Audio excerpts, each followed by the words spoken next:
So now let's talk about some of the major challenges for supply chain management and logistics. In other words, why is it so hard? And there are many, many reasons. Let me just give you a handful. Let me give you 6. The first one is the idea of metrics. How do I measure a system? Remember, we talked about supply chains as being end-to-end and covering multiple firms, multiple pieces of each organization.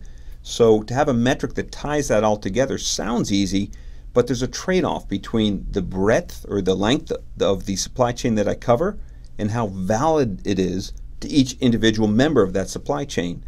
And so no matter what system of metrics you have, it's very difficult to get something that really looks at the end-to-end performance as well as each individual segment. And so this is one big challenge. How do you measure this? And one way that people have been overcoming this is they look at something called outcome-based logistics. And the idea is your primary metric for the effectiveness of the whole supply chain is at the very end. So the idea of having a perfect order or a perfect shelf, how everything contributes to that. And so the idea is I'm providing this outcome, and instead of delivering number of items, I just want it to be perfect. I want to make sure that it's filled at all times. In the aerospace industry, I'm selling uptime of hours. So how many hours will my aircraft be running? And so the idea is I'm selling an outcome, not just an input. But anyway, it's a part of a larger problem. How do you measure this system that covers multiple functions, multiple companies? Another challenge is looking at the politics and the power. Who wins? So if I look in supply chains, I can compare little nano stores or mom and pop shops versus mega stores. They're going to be treated very differently by their vendors. And so the mega stores, the really large global retailers, for example, will have very different deals that they can cut because of economies of scale. But then you can also look at the power between, say, a mega retailer, a very large store, and a very large manufacturer of consumer packaged goods, or CPG. So you have these two dinosaurs, or these two behemoths, and the question is who wins and who controls the supply chain. There's a lot of politics and power between players based on how much power they exude in that supply chain. Then we talk about visibility. Why is it hard?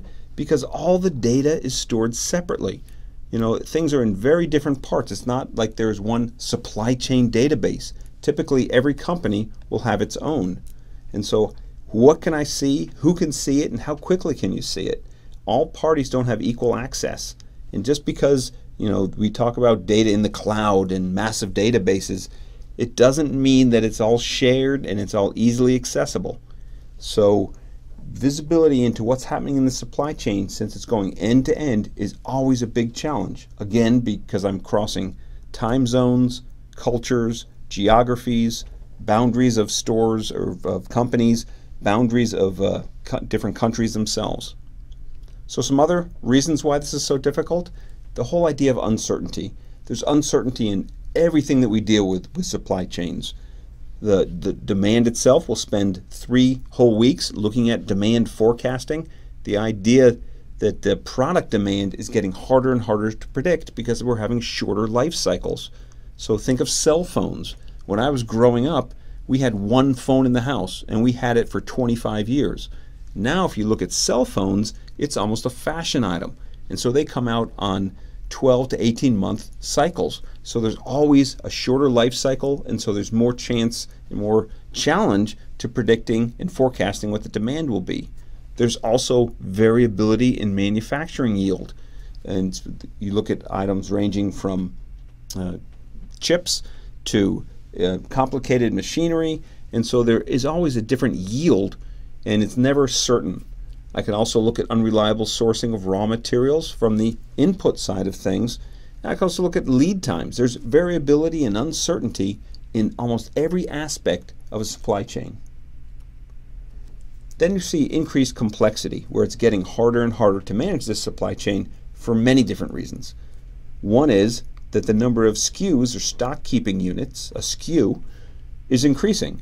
There's more and more products being offered, and we'll talk about why in a couple lectures, but it gets harder and harder as I have more items to manage. I have my customers are becoming more demanding, and they're starting to diverge in what they really want. So I have these very demanding customers that are asking for very different things, and then I've got many different ways to serve them. This whole idea of an omni-channel approach, where I can, for example, in the retail side, I can place an order on my cell phone, I might pick it up in store, and I might pay for it online. Or I might view it and order it online, have it delivered to me, and pay it some other way. So you have all these different ways of replenishing and taking care of customer demands and different channels that are new and emerging. And then finally, another reason why it's so hard is that supply chains are global. And the supply chains never sleep. They never close because they're always open at some time zone in the world. So almost every firm sources, sells, and manufactures across the globe. This means they're crossing multiple regions, time zones, languages, and cultures. So all of these complications, and there's many, many more. These are just 6 big ones. These are the reasons why supply chain management is so hard and why we're all listening and trying to get better at it so we can improve for our own companies.